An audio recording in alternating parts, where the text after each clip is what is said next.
Intahe Ngirakamaro TV.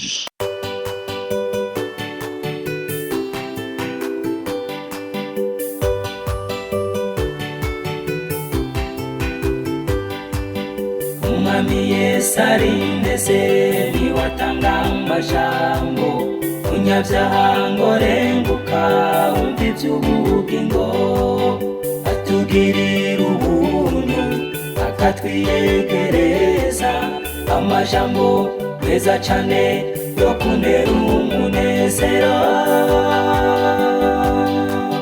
niyo meza ndayakunda ntahatanezera. Haleluya. Shengero ry'Imana ndabaramukije ubugira kandi mu izina rya Kristo Yesu, umwami w'imbabazi, umwami akundana, ntazi ukuntu namuvuga, ariko Kristo Yesu yatubambiwe aragahezagirwa. Mu izina ry'iwe niho mbaramukije. Ni Fabrice Nifasha. Turi mu gice kigira 6 c'igitabo kivuga ibya Mukristo kazi. No kuvuga n'igitabo ca kabiri c'ingenzi, ico ababanyi bacu b'abanyarwanda bise umugenzi, igice ca kabiri. Tugeze kuri chapitre ya 6 turiko turakibasomera. Ndanezerejwe no kuba ngiye gusoma ino chapitre. Ni chapitre nigiye mu tuntu twinshi. Igihe wewe uzomaze kugira amahirwe yo kukironka, nanje nagitumye ko mu Rwanda niyo bakinzaniye bagikura.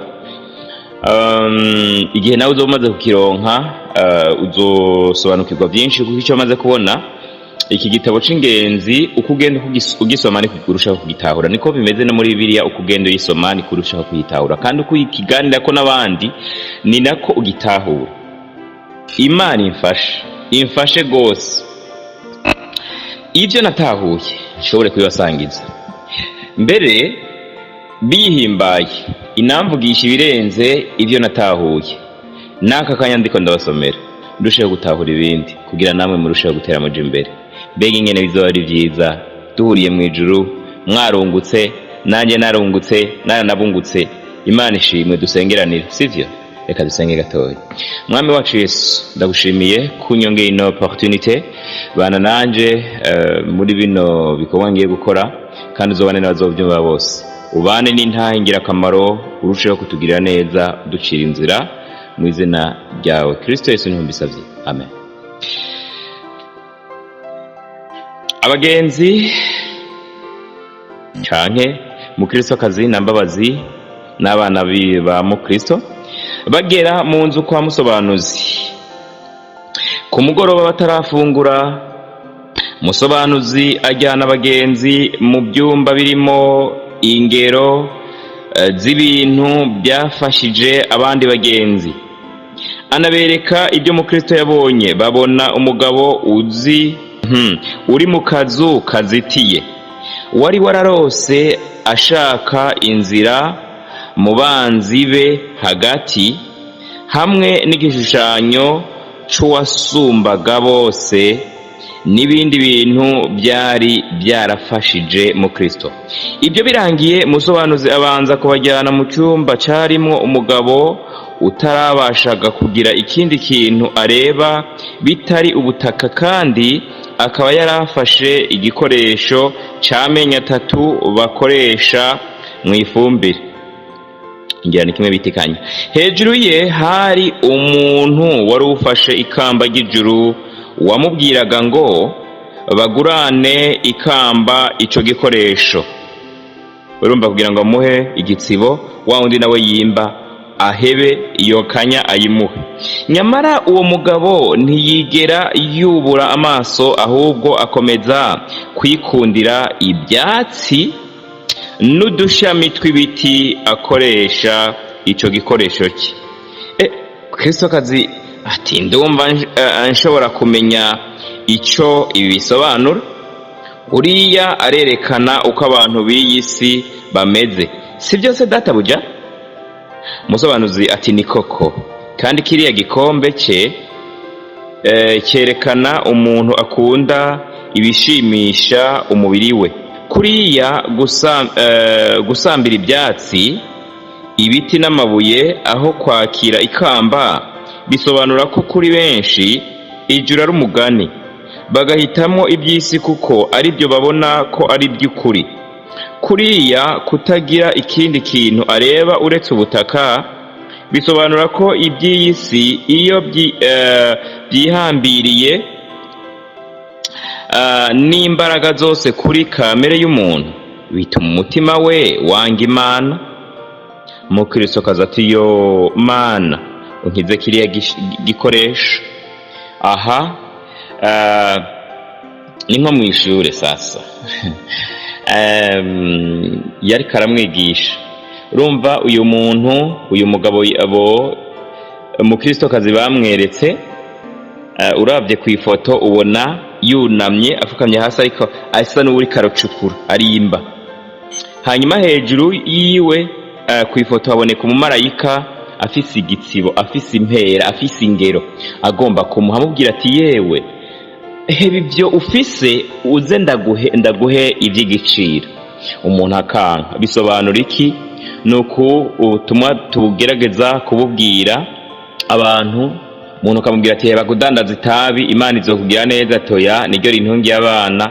Heba kudandaza inzoga ukizwe, atoya sindabihevye nopfa. Heba gukora uburaya wihane, atoya ndabikora kubera ubukene. Heba kubesha, uhebe gufunga ibiwani, atoya ntivyokunda.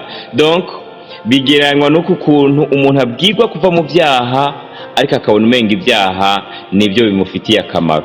Hari umuntu abwirwa ati gerageza uzuraja gusenga, ati oya kwa Mungu niho haba abakiriya benshi, sinoheba gusenga Imana umuntu wese ahasengera iramwumva. Ni iki kigereranyo cy'umumarayika bagomba guha umuntu ingero, ariko we bakaguma acukumbura ngo ariko arondera amahera, ariko atagiye kihaciye ukumva uwo muntu ati yapfuye, kandi utwo dufaranga dusigara turaribwa n'abasigaye. Yesu nadufashe, nta kintu na kimwe dukwiye kuguza ubwami, nibwo bari duka nini. Ndataje abagwiza atunga b'Ubugarama. Ndabitaje muze mu bantahiriza ite Fabrice arabatasha ntibanza, ariko kubera abagwiza atunga baramenyana. Jewe ntibanzi kubera nari umuntu mutoye, kandi n'ubundi ndacari umuntu mutoye, ariko ndabatahije. Igituma ndabatahije nuko nibuka ko kenshi kwa babandi ndabibuka hariya kwa Felisi, hariya kwa Serina niko bamwita, kumuvuga mu izina arambabarira, yitwa Mama Steve. Hariya no kwa Basaidi niko byari bimeze umengo. N'abandi bamwe Imana ibahezagira. Wasanga kuwa gatandatu bugaye bagiye gusenga, kagiye ati abantu none bazotera imbere, ariko nizigira ko batarasubira inyuma kubera kugara bagiye kudandaza. Nca nkubitira cy'ibitoke, njanye na directeur w'umuco wera tugiye gukora ibiganiro. Ndabamenyeshe ko samedi kugira urondera iduka yugure, twararondeye amapire, tugomba kurondera amapire, twarabuze iduka nimwe. Arambwira ati kubera we yajayo kenshi je tutanari kumwe, ati aha nije nakoze koza ko nari bagiye kurondera ikintu samedi kubera n'abadventiste babigiriye ku isabato. Yesu adufashe, Yesu atugire neza. Nitahirije rero b'Ubugarama, Imana ibahezagire, mukomere. Umuntu yanka kugara iduka ngo ntiyoja gusenga, umuntu yanka gusiba kudandaza ngo ntiyoja gusenga, wagereranywa n'uyu muntu umumarayika amubwira ati raramuka ureke ivyo vy'isi ndaguhe ibyiza bivuye mu ijuru, akiyankira. Kubera ivyo mu ijuru bibone kumengo birasuzuguritse, ariko je nahisemwo ko gukorera Imana nzobigira ubuzima. Harimo ikintu abakurikira YouTube mugerageze mumbirize icigwa ndiko ndakora citwa kumva no kumvira umuhamagaro w'Imana. Yesu nashimye.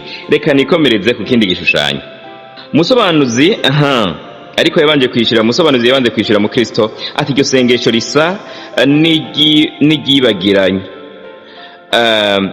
rivuga ngo ntumubukire cyangwa ubukene.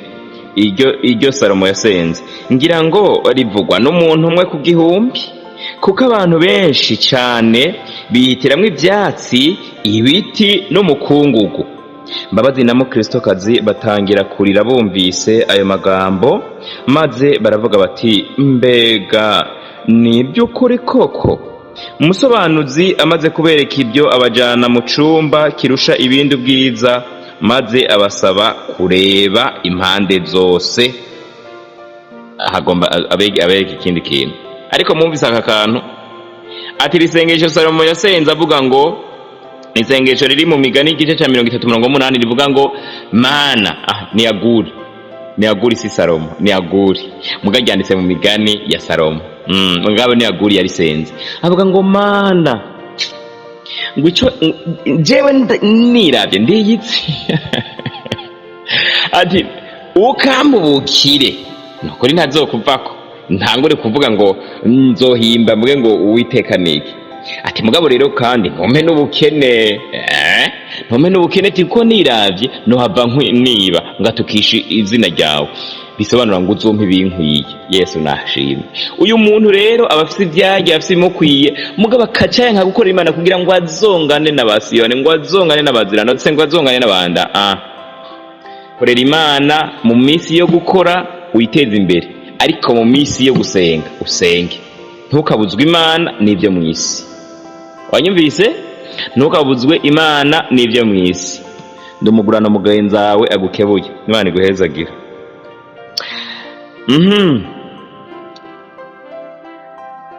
Musobanuzi amaze kubereka ibyo abajana mu cumba kirusha ibindi ubwiza, maze abasaba kureba impande zose niba ntaco babona cyazabagirira umumaro. Bareba hose ariko ntibagira ico babona uretse igitagangurirwa cari ku nzu. Batiriwe bavuga Mbabazi ahera karavuga ati ntaco mbona. Naho Mukristo kazi arinumira. Musobanuzi ati nimwongere mwitegereze. Barongera barareba bati nta kintu kihari uretse urutagangurirwa rufashe ku kibambasi n'amajanja yago. Musobanuzi arababaza ati muri iki cyumba cyose harimwo ubwo rutagangurirwa gusa koko?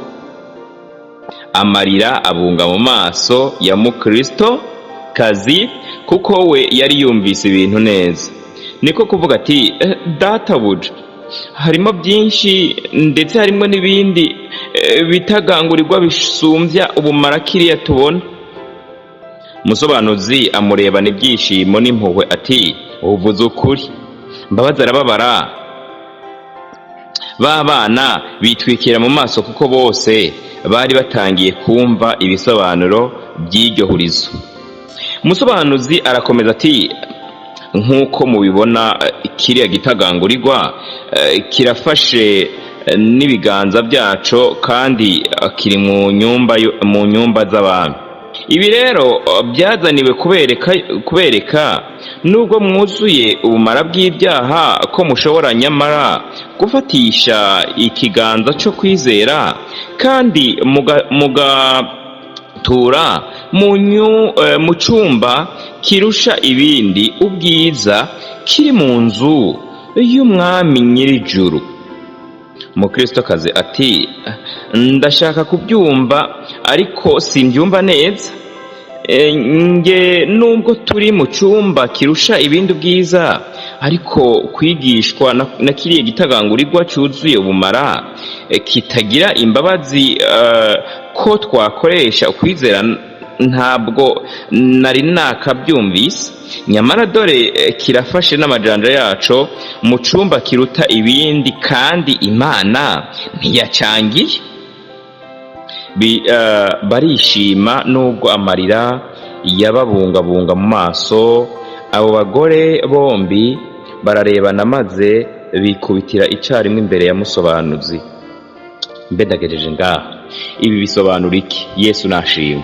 Yesu ahabwa icubahiro. Ibi biganiro muzoze murabimpera abantu abakijijwe vuba canke abatarakizwa, muzi ko banezerezwa no kumva ivy'Imana.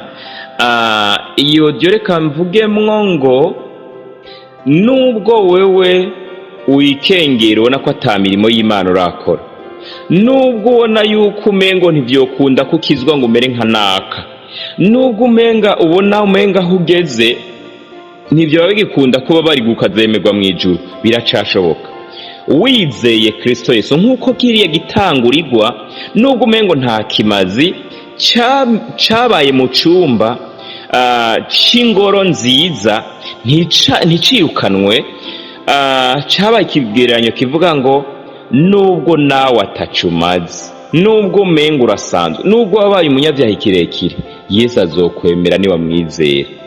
Niwizera Kristo Yesu ko ashobora kuguharira ivyo vyaha vyawe, kandi uhereye none ukemera kumukurikira, nimba avuga ngo heba ibi ukabiheba, nimba avuga ngo kora ibi ukabikora, azokwemera nubwo umenga urasanzwe.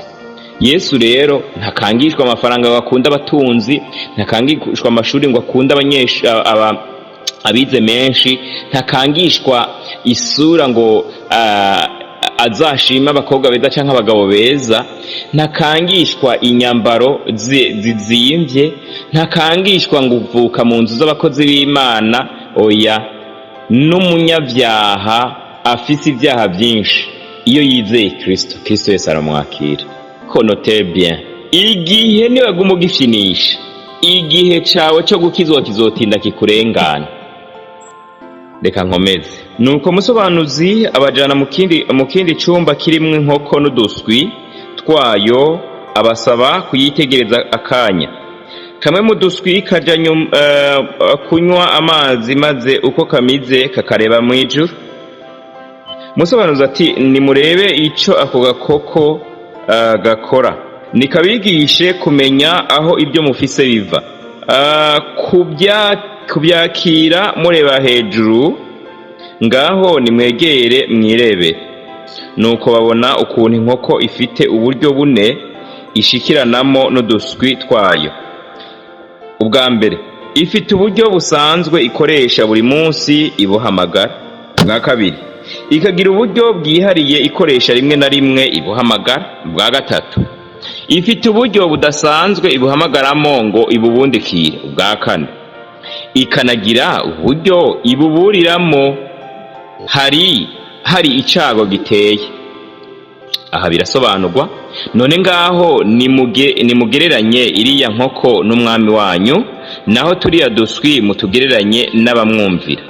Nawe afite uburyo bunyuranye akoreshereza ubwoko bwe. Aha hantu ndagomba muhategere, jewe mu gitabo canje naramaze kuhacaka akarongo, hari utuntu twinshi nahize. Twagiye, iyo ahamagaye ku buryo busanzwe ntaco atanga. Ndasubiramwo, umwami Imana iyo ahamagaye ku buryo busanzwe ntaco atanga. Iyo hari icyo ashaka gutanga akoresha ijwi ridasanzwe. Afite n'irindi ridasanzwe iyo ashaka kubundikira abana be, n'iryuma barakoresha iyo abonye umwanzi aje. Aha ngoma mbanze ndahagarare rero, sifa kwa Mungu, ngoma mbanze, reka mbanze ndahasubiremwo. Iyo ahamagaye ku buryo busanzwe ntaco atanga, ariko iyo hari icyo ashaka gutanga akoresha ijwi ridasanzwe. Afise reka mbe ndageza ngaha. Iyo hari icyo ashaka gutanga akoresha ijwi ridasanzwe. Amen, mu izina rya Yesu. Aka kantu mukumvirize basha. Yesu ashimwe. Ntigeze ngaha. Je mvuka imuramvya, abatabizi muvyumvireho da. Mvuka imuramvya, bararima ingano, kandi ingano iyo zeze biraryoha, ubugari buraryoha. Ariko twebwe iwacu ntazo turima, kubera nyene narababwiye umuryango tuvamo ingene ubumeze. Abazirima ariko baratugemurira bakaduha. Yesu nashimwe. Okay, twagiye. Igihe kimwe twariko twiga icigwa kivuga ko kumvira ijwi rya Mpwemu Yera. Mama Mugisha, abanyamuramvya ndamuwakumbuje, canke mama wa Nazareti ndonge ndamuwakumbuje abanyabusekera. Ubu yaritahiye, muramuzi ku muco wera, yitwa Genevieve Bukuru. Ari mu badamu batatu batanguye ivyo kwihana muri Muramvya no mu gace ka Mwaro. Ni nabo batanguje ivyivuga butumwa. Abandi bose bavuga butumwa, bapastor bagiye kuza basanga abo bana bazuruzuye umwuka wera, kandi ubutumwa bwiza bugejeje kure. Twagiye, twariko turiga akamaro ko kumvira Mpwemu Yera. Arambwira ati Fabri, reka ndagushingira intahe. Hari igihe duheje gusoma akantu kavuga ngo iyo ahamagaye, nukuvuga umwami Imana, iyo ahamagaye uburyo busanzwe ntaco atanga, ariko iyo hari icyo ashaka gutanga akoresha ijwi ridasanzwe. Twumvise ko hari uburyo bune inkoko ihamagaramo ubuswi. Okay, twagiye mama Mugisha rero arambwira ati Fabri, hari igihe twaba twagenye ingano, kandi abarimyi b'ingano baca risomo bararyumva neza. Ati hajya rero ku izo twahuye za mbere, ku munsi twaba tuzi ko uwo munsi turarira ubugari bw'ingano. Ati Fabri, wasanga dufite ibyishimo mu mitima. Avuze ivyo jewe naca nibuka, uco byibuka nawe uzi uri umwana wiguse ko yanyu murarira umuceri. Yeyeyeye, nukuravye ku gahinga yo kwibwira asanga ufite ibyishimo. Twavuye kure basha, twavuye kure, reka dukorera Imana mu izina rya Yesu. Okay, hanyuma ati uwo munsi mujya ubugari bwa mbere bw'ingano usanga mwishimye. Ati hanyuma rero Fabri, reka ngubwire, ati burya Imana irazi kubinda umuntu ahantu haba hakazi.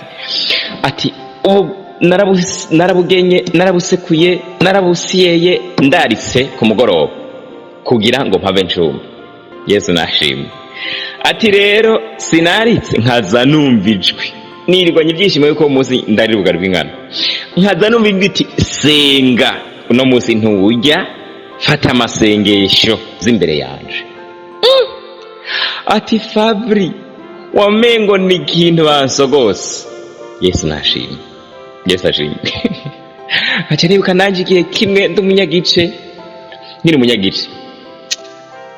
Je nakoze amasengesho yo kwisonzesha kenshi nkiri umunyagice, cyane cyane ndiko nsenga Imana, kugira Imana impishurira isengero nkwiye gusengeramo, ko cyane cyane naranka kuba umpantekote, ko nabona abapantekote vraiment abantu umenga ubwenge ntibupanze neza.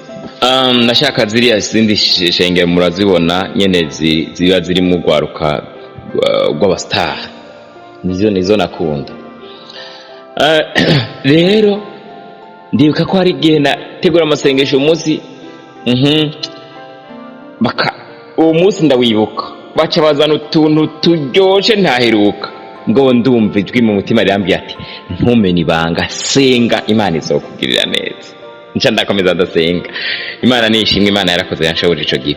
Rero mama Mugisha akambwira ati Fabri, ijwi rero rije rikakubwira ngo senga mu gihe nk'icyo biragoye kuryumvira, atari kiyo ryumviye ugasenga. Aha muri kino gitabo havuga ngo iyo hari icyo ashaka gutanga akoresha ijwi ridasanzwe. Ati Fabri, iyo ryumviye ugasenga, ati hari igihe wasi usanga amaze nk'igihe nkenye, hari ibintu kanasengeye canke hari umutwaro w'abana banje nasize imbere y'Imana. Ati numvise ico kintu nukuri kuryumvira byarangora. Ati mugabo neme nacambwira agakobwa kanje, ati Nazareti no munsi jewe nsifungo. Gute mama, none warinze warika uzi kuri masengero ko atavyo wari wambwiye mama, bimeze biti? Ati nkaca ndagasobanurira agakobwa kanje ko ngomba gusenga. Ati kubera kari kamaze kumenyera yuko bishika kakabihambya, mugabo kakabona nyene ko kandi nanje nyene nkumva ko bitoroshe. Yesu nashimye. Ati mugabo ayo masengesho urumva ni ku mugoroba nkayararamwe, ati hewe nta minsi haca nabambonye ikintu. Yesu nashimye. Uravyumvise rero nawe, ijwi rikubwiye ngo senga. Hari umukobwa tweze ko dusenga nawe Gihanga, niba bakunda kubwira ati wa mukobwa senga, fata amasengesho wisonzesha. Ngo rega ngo iyo nzi ko mbuca nisonzesha ngo candara numva inzara, ngo nkavyuka numva ngo ndi mu guhwera. Yesu adufashe. Nkaca nibuka uwundi mwene data twabanye, yari umunyamuhamagaro, arambwira ati Fabri, jewe mfise ideni ry'amasengesho 21. Ati eje bundi Imana yambwiye ngo fate amasengesho y'iminsi 7, ayo ndijajara ngo nzoba ndayakora. Bukembira amasengesho y'iminsi 3 ngo nzoba ndakora, kubera naca no minzara ari nyinshi. Hazi iminsi ngo Fabri ubu ufise ideni ry'amasengesho iminsi 20. Ingene ndababwira abakunzi banje, Imana iguhamagaye yumvire. Uko ugenda ureka gusenga Imana iguhamagara, ureka kuyitaba, ikubwira ureka kuyitaba, hari igihe bizoshika ukagwa mu kamashu aho utazikura kandi n'Imana bitazorohera kuza kugutabara kuko yakubwiye kwambara ibigwanisho ukavyanga. Hari n'ibyo uzokwama usaba Imana ngo Mana ibikuta bimpa wari warabisezeraniye, kumbe yarakubwiye singa kugira bigushikire urayankira. Incuro nyinshi mwemu yarakwinginze urayankira. Bisobanura rero ngo wumvire mwemu, nutumvira mwemu niwe uzoba uri kurihomvya. Ngarutse muri cya cigwa cyo kumara kumvira umuhamagaro w'Imana, tugeze ku gice c'indwi mu kirabe kuri chaîne yacu y'intangira akamaro kiriko uko utumvira ijwi riguhamagara niwe uri kurigirira nabi. Rero ngaha musobanuzi yabwiye mu Kristokazi n'abana bagenzi we ati iyo hari icyo ashaka gutanga akoresha ijwi ridasanzwe, ariko bwa mbere havuze ngo iyo ahamagaye ku buryo busanzwe ntacyo atanga. Bizoshika wamubona muri seriri wanyu mwama muja mu masengesho, muri korari mwama muja mu masengesho, ko yari mu buryo buhoraho mengo nta gihinduka, ukibira ngo Imana ntivyumvoya. Imana yamishaka yuko wamuyira imbere mugabo uko washishikaye gusenga hazogera igihe ibone ko kigeze kwigutabara. Ico gihe rero izoguhamagaza ijwi ridasanzwe. Ico gihe ishobora kuguhamagarira muya wenyine, pana ya serire yose, pana ay'umugwi wose, no wewe wenyine. Aha none ga yemwe sinaringerageje mugabo Yesu Kristo akomeze kuwera ndababwiye agace. Yesu niwe atanga umwuzuzo. Reka tubandanye rero iyi chapitre, sinzi ko bihava bikunda ko ndayimara kuko fisemwe byinshi byo kuyivuga. Aho ntaza kuba ngeze nzoca ndayikomereza ahantu nzoca ndayicamo hagati. Ikiganiro ndiko ndagikora samedi rero aka kanya ndavye ni saa 6:56 kandi saa 8 tuba dutanguye amiga, donc ndashobora kugira nitegure, tuzoca dukomeza. Imana ibahezagire. Haranditse rero harabandanya ngo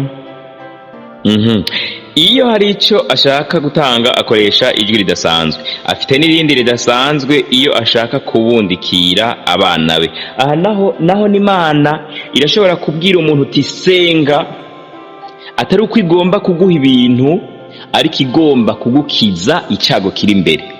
Nk'uko inkoko hariho ijwi ikoresha mu guhamagara ubuswi, bukaca buja muri couvert, bukaca buja kwinyegeza, bukaca buja mu bwihisho.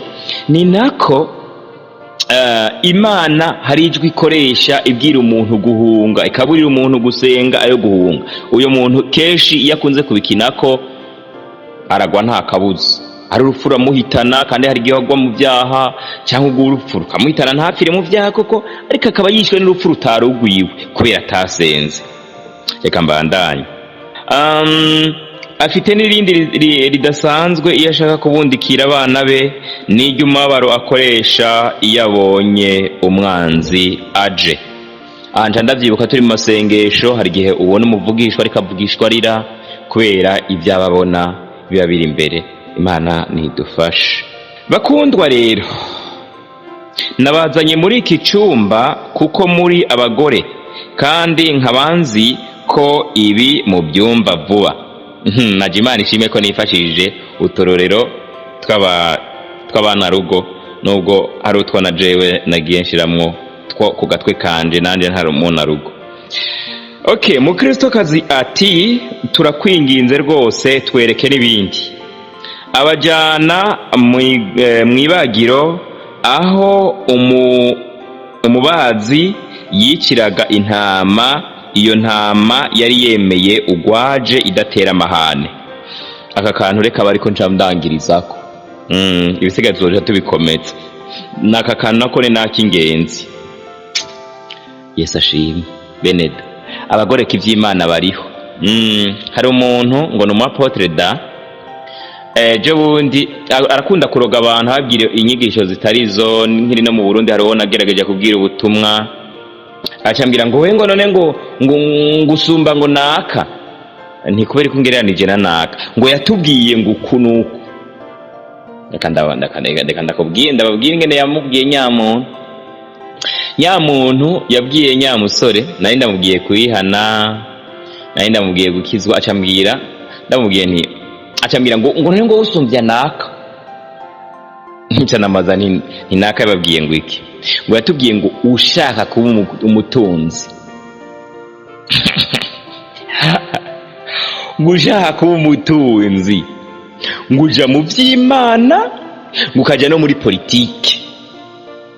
Yesu nadufashe. Ngo ivyo bintu vyose uvyinjiramwo, urumva ukinjira mu idini urondera amafaranga, kandi no muri politike kacumi gisenga.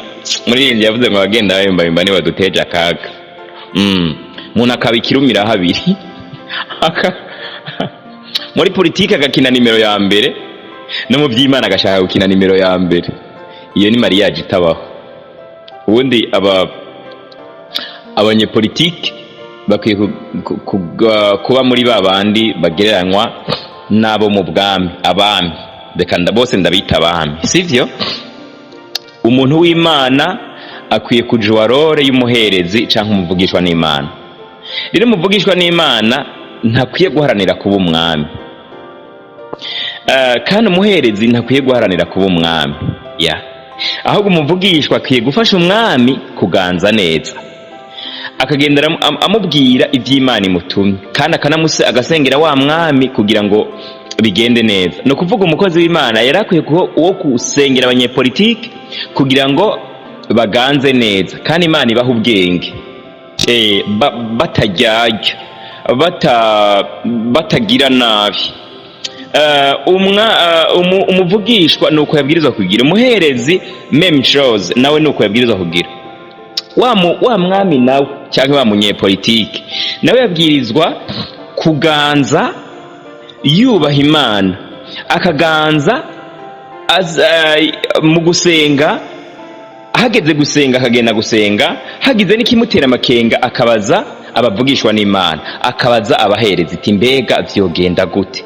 Ariko iyo umuntu agombye kubibamo byose, uwo muntu ababaye nk'ikirira habiri, kandi yitwa indyarya. Niko yigishije nyamuntu. Rero Imana idufashe.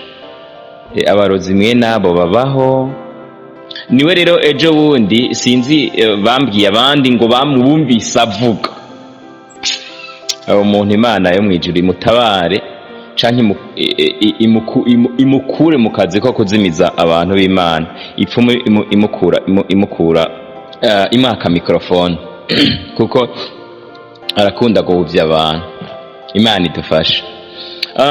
Aca ngo atuka abamisiyoneri, avuga yuko ngo abamisiyoneri yabavugiye dans l'ensemble. Umutware umwe w'Uburundi niwe yigeze kuvuga ati umujyambwa ntakwiye gutukisha umujyanga, ahubwo akwiye kwitukisha. Niko bikwiye kumera pe, umujyambwa akwiye kwitukisha. Donc yavuze yatusaka abamisiyoneri, avuga ko ntiyavuze abatuka, ariko yavuze umenga ntariko arabatuka, ariko ni nk'aba batutse. Avuze ko abamisiyoneri baje kutwigisha ngo guca bugufi kugira ngo bikunde abakoroni baducinyize. Ariko yarakwiye kongera koko abakoze ivyo ntabwo bari abamisiyoneri benyewe, ntabwo bari abamisiyoneri, bari abigira abamisiyoneri. Kuko igihe abamisiyoneri baza, hariho abazanywe n'umuhamagaro, ariko hariho n'abandi b'abatasi biyise abamisiyoneri. Abo kumbure nibo yarakwiye kuvuga, nkuko nuno munsi tubafise, nkuko n'uyo urumva ni kwamera. Agenda mu vy'Imana akateza ubuvuyo, akagenda muri politike akateza ubuvuyo. Donc ivyo ntibikwiriye umuntu w'Imana. Umuntu w'Imana yarakwiye kuba gahore mu vy'Imana, hanyuma abanyepolitike akaba kubagira inama, akaba no kubasengera. Yesu natugire neza, Yesu nadufasha. Umuntu wese akwiye gukina nimero yiwe mu kibuga, niko bikwiye kumera. Rero abamisiyoneri, hariho abantu batazanywe n'umusaraba, baje kumbure baje muri iyo nzira uwo yavuze, baje kugira ngo bahende abanyafrika ati nimujondame ku mutwe, kugira ngo tubahondagure ikimoko. Ariko turafise abamisiyoneri beza bemeye guha ubuzima bwabo kubw'umusaraba. Turafise ndatanga akarero cyane kuri David Livingstone. David Livingstone mu Burundi cyane ntitumuzi nk'umuvugabutumwa, ariko tumuzi nk'umu explorateur, ariko yarakoreye cyane mu bindi bihugu, muri Mozambique, Zambia, Sudani yarakoreyeyo, muri Congo. Donc yakoze ingendo nyinshi cyane, yahevye ubuzima bwiwe kubw'umusaraba. Yesu natugire neza. Yasize doktora yiwe mu Bwongereza aza gukora ivugabutumwa. Ndibuka igihe kimwe ageze mengo yari sinibuka ko ari muri Mozambique, Abongereza baramwandikiye ugwete bamubwira ati mbega iyo uherereye woba wararose ahantu heza hashika ibarabara ho kuba kugira ngo tukurungikire abandi ba missionnaire baza kugufasha. Inziga kiramurya, aca bishura ngo nimba mufise abavuga butumwa biteguye gukorera hari ibarabara, hari n'amazi, hari ibintu byose, atabavuga butumwa ntabo nkeneye. Ati nkeneye abavuga butumwa biteguye gukora n'ahatagira ibarabara, n'ahatari ubuzima, biteguye kuhakorera. Yesu nashimwe. Ariko umuntu nk'uyo uciye wubakwa kumugeranya n'izindi njyajya ziyita abavuga butumwa atari bo, by'ukuri ntiwumva wumva y'ukuri kuragoreka ubutumwa bwiza. Ahantu ngeze rero haranyigishije ikintu cyitwa kwihangana, haranyigishije umurongo uri muri Bibiliya. Reka ndahasome abariho ndangiriza. Aha rero musobanuzi yajanye izi ngenzi, nanje nagezeyo, urabona namwe ngoma ndabagezeyo, twiyinjirire nimwiyizire twigire. Abajana mu ibagiro aho umubazi yiciraga intama. Iyo ntama yari yemeye ugwaje idatera amahane. Musobanuzi ati mumbiriza aka kantu basha, mukwiriye kwigira kuri iyi ntama uko umuntu ababara akanihanganira kurenganywa nta mahane nta no kwinuba. Nimwirebere ukuntu yemera urupfu n'ubwitonzi bwinshi, n'ukuntu ireka bakayikuraho uruhu itivumbagatanya. Umwami wanyu abita intama ze. Yesu nashimwe. Ahantu haranyigishije cyane, reka ndahabasumiriremwo. Ngwe bajyanye ahantu bariko ngo babagira intama, abeka ingene bariko bayibaga idatera amahane, idaharira. Ngo musobanuza ati mukwiriye kwigira kuri iriya ntama uko umuntu ababara akanihanganira kurenganywa nta mahane nta kwinuba. Nimwirebere ukuntu yemera urupfu n'ubwitonzi bwinshi, n'ukuntu ireka bakayikuraho uruhu itivumbagatanya. Umwami wanyu namwe yabise intama ziwe. None koko mbega Yesu ntiyatwise intama? Nibyo canke sivyo? Ntiyaza ko hamwese muremera ko turi intama z'umwami. Icyatumye rero ngo atwite intama z'umwami nuko agomba ko twihangana nubwo bari mu karenganyo nk'uko intama zihangana.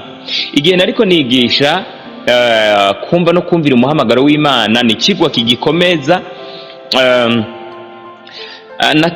Nakebuye abantu bishika bakivumbura mu ishengero ngo motife ngo babarenganije, ngo motife ngo ntibabakunda, ngo motife ngo batanze umuhamagaro ngo none raba ngo baguma basengera abandi ngo bo batabasengera, bisugura ngo kandidatire yabo ntibayemeye. Oya, iyo si impamvu.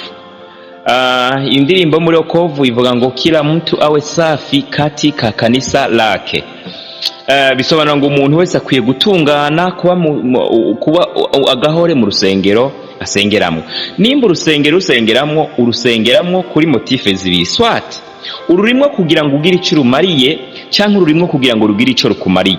Agasanga ururimwo koko, nubwo bokurenganya ukwiye kwihangana, nubwo bokubeshera ukwiye kwihangana.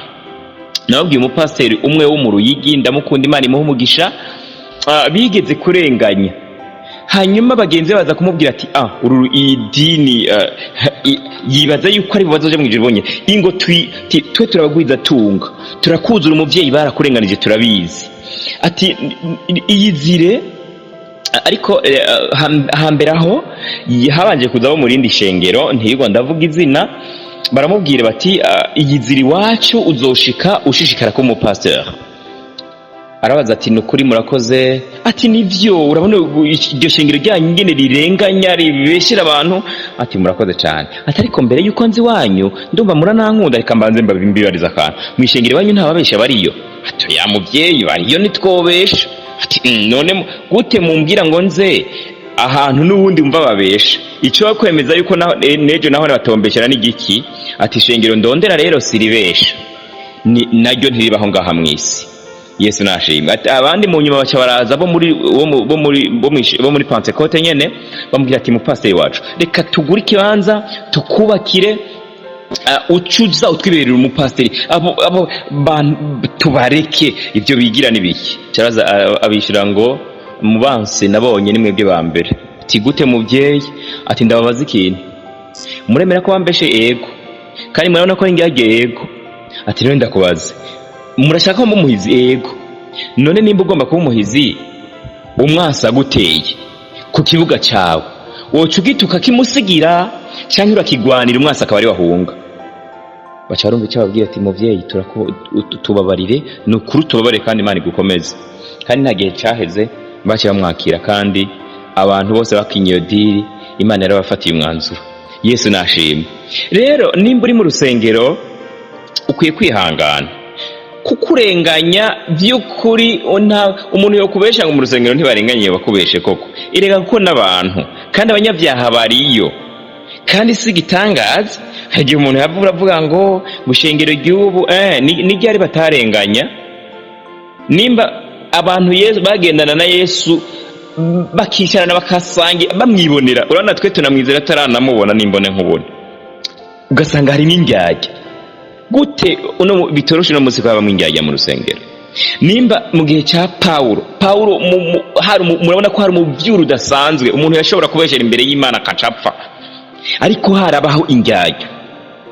Haraho yageze avuga ngo hariho ngo ivyubirizi ngo ivyubirizi ngo biza ngo abo ngo ni intambamye ngo misangira ryera, ngo banyegetejwe ngo mwishengero kugira ngo batatumwidegembyo dufise. Urumva nimba kiriya gihe indyarya zarabayo, utubuzi tobayo, si gitangaza kumva ngo umwongere yacitse indyarya, kumva umwongere ngo akorana n'imbaraga z'umwijima, kumva umwongere ngo yagurishije umuntu, kumva umupasiteri ngo akorana n'abatasi bagomba abo bica, ngo yakoranye n'abicanyi. Ibyo ni ibintu ngoma nkubwire ngo ni ibintu bisanzwe, birasanzwe byamyeho kandi n'ubundi bizobaho.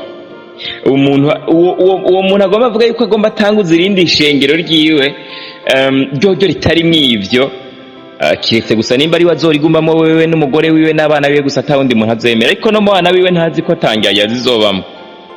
Nimba agiye kuritanguza azokenera abandi, kandi muri abo bazoza ntihazoza abantu bari parfait gusa. Indyarya zizinjira.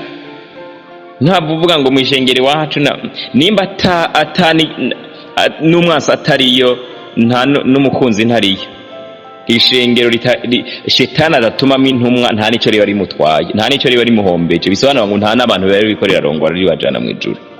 Yesu nadufashe. Utambwira ngo uri kuvugira idini ry'iwanyu kugira ngo ntiritakaza abantu. Nibagende mu mugambwe hose imana no bavuga ngo nubwo nzoba ndumwe, none jeho nosigara ndumwe vyontwarike. Yesu nashimwe. Murakoze cyane. Ni iri jambo rero rivuga ngo dukwiye kwihangana. Musobanuza ati mukwiriye kwigira kuri iyi ntama uko umuntu ababara akihanganira kurenganywa, ataguharira, atano kwivumbura, ngo nimwirebere ukuntu iyo ntama yemera urupfu n'ubwitonzi bwinshi. Yesu nashimwe. Aya majambo bene damu yabike muri ntibate muri korale bakakurenganya, ni wihangana, Imana izogutabara. Nubwo ijuru inzamba bivuga utarakugwa mu karenganyo, ijuru rizokwakira kandi rizoguha igitsebo cyo kwihangana. Nimba uri umuvuga butumwa urenganywa, nimba uri umunyamuhamagaro urenganywa, nimba uri umupasiteri arenganywa, nimba uri umudiyakoni arenganywa, nimba uri umukristo arenganywa, ni wihangane ubwirizwa kwigira ku ntama, kuko abakiriye Kristo Yesu bose Yesu yabise intama ziwe. Rero ntube nk'ihene. Ihene ntiyihangana, ihene unayikubise canke wemwe murabizi ingene imera. Riziki nibazi kuyivuga neza, ingene ngwihobobeza, ingene yivumbagatanya, ingene yivumbura, ingene igira amahane. Ariko Yesu ntiyatwise ihene, yatwise intama. Ntihagagire umuntu rero muri twebwe iyo bihene, no, nitwihangane. Umuntu atihangana ntaba ari intama y'umwami. Umuntu acagira amahane, mutife ngo bamurenganije, ngo bamuhagaritse mu rusengero, kacatangura kujya ku marezo sociaux, kacatangura wose intama, uwo ni ihene. Yesu nadufashe. Ubwizwa kwihangana. Ndakeje abantu mwese mwageragejwe, mwarenganijwe, mukihanganira umusaraba. Ndazi ko benshi ubu mwarasubijwe mu bikorwa. ndazi inshuti zanjye zahagaritswe imyaka 5, ubu n'ubu zarakiriwe, n'ubu ziracyari mu bikorwa. Abo bantu ndabakurira ishapo. Ndazi mwene data mukunzi wanje yarenganijwe imyaka 3, yarenganijwe, yakiniwe idiri, baramubeshera ngo yasavye umugore basamara atavye yakoze. Akarenganyo karabaho, ariko uwo n'ubu n'umuhizi ni n'umuntu w'ikimazi. Donc bene danda batahije, Imana ibahezagire. Kandi mwijuru barabaha icubahiro cinshi, barabaha icubahiro. Nimba je ndabaha honneur ndumuntu buntu, mwijuru babonye ingene mwaririye mu cumba ciwanyu, mwariza atababaye, mwinjira mu rusengero bakajyana inzara, mukihangana. Mwijuru baravyanditse azobahera ingororano. Mukomere, mukomere, mukomere. Namwe abarenganywa n'uno musi mukomere.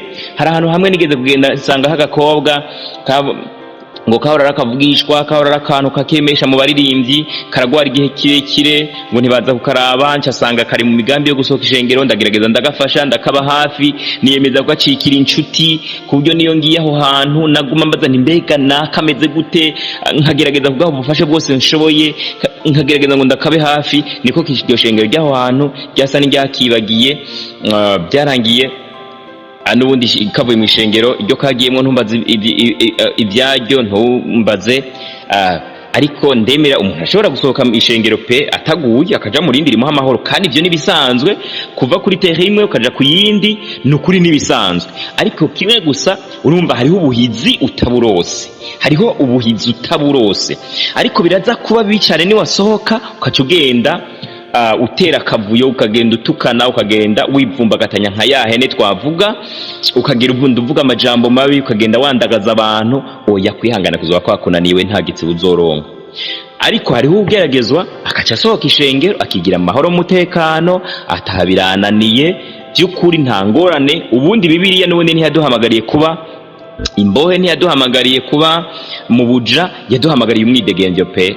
Nimba ushaka kuja muri rya shengero bigisha kuvugishwa bakanabiboroka, basha bon voyage. Nimba ushakira kuja muri Islamu, ugenda wambare agakofero n'ikanzu. Nimba wishakira kwisubirira muri Katolike, bon voyage.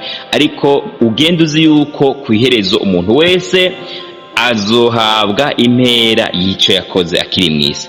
Kandi nimba hariho ahantu hatari bugufashe mu rugendo ruja mu ijuru, aho nukwiye kujayo, ukwemererwa kubitigwa kuri terre, uronke ikigufasha. Nubwo hariho abansi binyegeteje, kandi ukaca usanga nibo bari bamwenye kiti, nibo bafata ijambo, nibo barongoye aho hantu.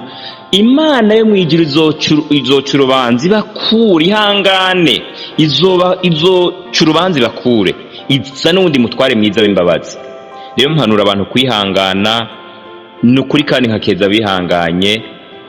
Nawe ugeragezwa wihangane, nukuri ndakuremesheje.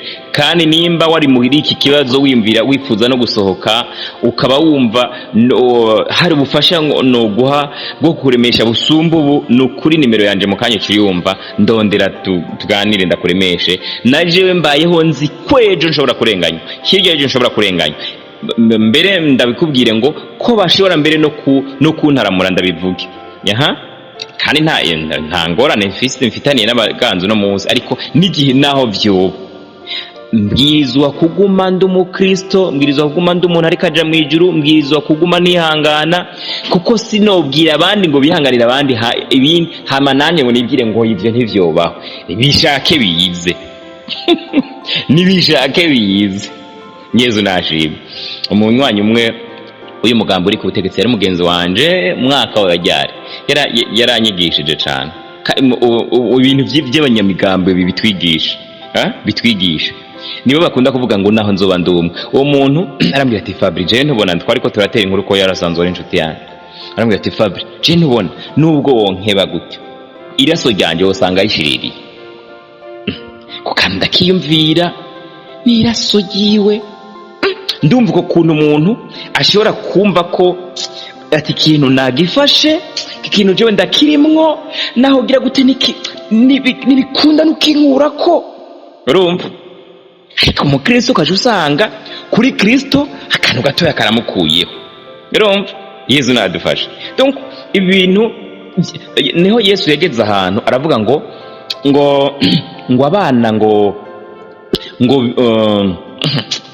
uyo murongo uvuga ngo turi muri Luka uvuga ngo kuko ngo abana ngo biki gihe bafise ubwenge gusumbya abana b'umuco urumva. Donc abantu barondera ibyo mu isi baragira ishyaka ryinshi gusumba abarondera ibyo mu ijuru.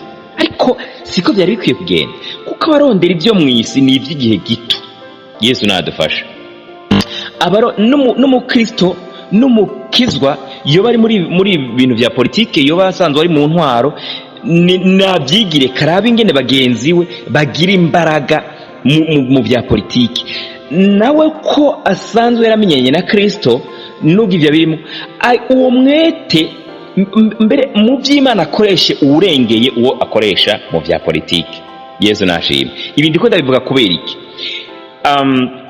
Bose ntibagenywe kuba kumbure kuba ibyo mu kwihebera Imana, ndabivuge gutyo. Muri gouvernance muri ibyo by'imigambwe bene data barabayo ariko umuntu w'umuherezi agaburira ijambo ry'Imana abandi w'umurongozi w'ishengero umuntu yahamagawe n'Imana kuyikorera ibyo ntakwiye kubijamo kuko yohava akunda bamwe abandi akabanga. Kuko mu ishengero umuseneri araza mu ishengero, umuseneri FDD araza mu ishengero, umuproniste araza mu ishengero, hagiye indi migambo ntayonzi. Donc kandi abo bose babwirizwa kubafata nk'abana biwe, abwirizwa kubafata nk'abana areze, abwirizwa kubafata nk'abana gaburira. Umwe ni bukuru undi n'ubuke tundi n'umuhererezi, abo bose abwirizwa kubarasiona. Ariko niyacaja ahengamira ku mugambo umwe wumva bizosha bigenda bite? Umugambo umwe uzovuga ati urya ni igipinga, nawe nazosha cita igipinga, ariko mu rusengero igipinga nikitizera Kristo.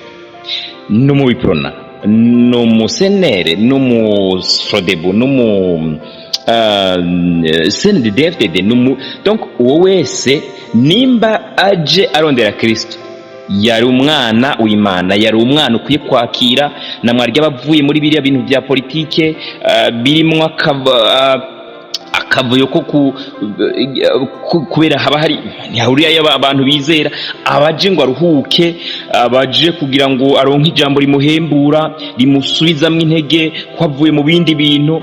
Ariko ukaca wewe umugaburira ukaca nawe asanga uri umuntu nawe murushe kumwe mumeze kimwe. Mbere hariho ubona nubwo yari umukristo umwankiye kubera atava muri uwo mugambwe canke ivy'imigambwe yabiretse.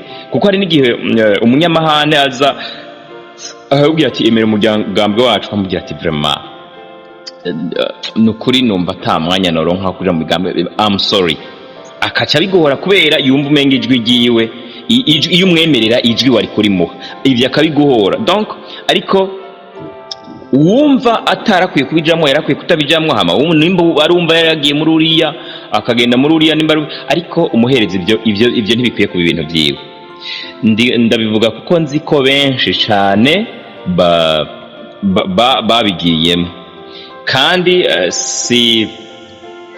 nubwo sindi nararibonye cyane, ariko nzi ko nabone bazi ko umwami Imana yabahamagaye hari ibyo atabemerera. Yesu nashimwe. Arabizi kwabaye kunanirwa ingene bogera situation y'ubuzima, kwa kundi twabona ca gishushanyo ca mbere cy'umuntu yaboneka ariko yimba mu isi arondera ubutunzi, umumarayika akaguma amuhamagara ati ngo ningo nkwere igitsibo. Yesu nashimwe. Akanka mu bumvise intahe yanjye mu kumva no kumvira umuhamagaro w'Imana, mwumvise ingene Imana yambwiye ngo Fabrice, nubwo wowe wiga amashuri ntabwo wiga kugira ngo uzogende gukora ubuzi ngo warize, we wiga kugira ngo unkorere. Urumva, ndahejeje kaminuza, mugabo Imana ikacimbwira ati wewe ntiwemerewe kuja gukora ubuzi, korera jewe. Yesu nashimye. Imana donc ishaka ko nimba tuyihebeye tuyihebere, hanyuma abo bandi bazoduhindukira ariko twebwe ntitubahindukirire. Abo bandi tubafashe, nimba badufasha muri gouvernance, ninakenera identité nzogenda kuri bo bayime, ninakenera document ya résidence nzogenda bayime, ariko nabo nibakenera kwihana ibyaha bazoza bangana, nibakenera gusengerwa ku bugwayi bazoza bangana, niba gira ikibazo kijanye n'iby'imwemo bazoza bangana, nibahishurirwa inzozi badatahura zishobora kuba n'izijanye na gouvernance ngene boganza bazoza bangana. Donc umwe wese akurikire kariyere yiwe, kandi biyo bigenze gutyo tuca tugiriranira ikimazi. Yesu nashimwe. Donc nta kizana, Imana ishimwe ko nibi bivuzwe nta kibazo, Imana ibishimigwe. Twariko turasoza turangiriza ngaha. Umuntu rero akwiye kwihangana. Ngiye nibuka icyabizanye, nariko mvuga kuri wa wundi yambwira ati jewe n'amaraso yanje usanga vraiment yarihevye yaritanze, je sinohemukira umugambwe wanje. Nkakeza umukobwa numvise sinamuzi wo ku rusengero rumwe aho bita hajya bahita mu Gweza, higeze kuba abantu barasohoka cyane bya hatari. Ico geje nari nkiri umwana sinabwa byagakiza ngo acavuga ngo yaraza akazunguruka ku rusengero, kazunguruka ngo acaita direct. Imana urabibonye, nubwo ziyo nzoba nsigaye ndi jenyine, basohoke bose je nzosigara. Donc birakenewe ko umuntu iby'Imana nubwo abandi bose bo bituka cyangwa nubwo bo bimuhora, nubwo byogenda gute kwa vyumva. Abandi bantu nkunda kwigira ko nababiyahuzi ibi vyihebe, ibi vyihebe kwera babibwiye ngo wihebye ukica abakafiri, aba bantu b'abakirisi ukabanikagura ko bibomba ukabyica gose, ukabica tuja mu ijuru. Allahu Akbar, akaca meni ibomba akaca yiyumvira ngo agiye mu ijuru. Ivyo biratuma babikora cyane kubera nyene ibanga ryo kwemera n'agatangaza. Nimba twizeye Kristo tumugumeko, nuko rero tukwiye kwihangana nk'uko intama yihanganiye ikirabagwa ikihanganira akarenganyo. Ntukavukugwe mu ishengero nuko umengo ngo bakurenganije, ntukave muri korale nuko umengo ntibakwitayeho. Donc Yesu ni umwami wawe, niwe azokwitaho. Murakoze cyane. Nariko ndaba wa murongo, nariko ndababwira ku mutwe kugira ngo muze mu usome, mushobora gusoma chapitre yose. Uri muri Luka igice cya 16 umurongo w'indwi, donc umunani. Luka igice cya 16 umurongo w'umunani havuga ngo nuko shebuja ashima uwo mubwiriza agabitanya kuko yakoze iby'ubwenge. Kuko umva ni Yesu yabivuze, kuko abana b'iki gihe bagira ubwenge mu by'ubugingo kurusha abana b'umuco. Ibi rero siko byari bikwiye kumera. Yesu yabivugiye kugira ngo aduhugure, nitwe dukwiye kugira ubwenge cyane gusumba abana b'iki gihe. No kuvuga abarondera iby'iki gihe, no kuvuga abarondera ibyo mu isi, no kuvuga abapagani. Uravye ingene abaririmbyi aririmba amaprofane, no kuvuga izi ndirimbo atari zihayagiza Imana, ingene bagira umwete wo kwiga ibicurarangisho, ingene bagira umwete wo kwiga amajo kuririmba neza. Ariko muri korali ugasanga dutumye ko repetition abantu ntibaza, watuma kamasengesho abantu ntibaza, kwiga ibicurarangisha abantu ntibaza. Benga mukomeze ibintu byije murambabarira, ariko murazi ko dukundana. Munsengere kugira ngo nkomere, namwe ndabasengera. Mwami Yesu, hezagira abantu bawe, ubagirire neza, ubaho umugisha, uzobukoze mu izina rya Kristo Yesu Nazareti, amen. Kigice tuzokibandanya ubutaha. Imana ibahezagire. Ukaba nawe ufise intaye bifuza gutanga cyangwa izindi nyigisho, cyangwa ugomba kuduhuza n'ubifise, twandikire kuri ino nimero ya WhatsApp 68 884 981 68 804 981 canke 68 42 14 47 68 42 14 47. Kaze twiteze intahe zivuye muri mwebwe kugira natwe tuzisangiza abandi. Izina rya Yesu rirusheho guhabwa icubahiro. Kaze, Imana ibahezagire. Niyo meza ndayakunda.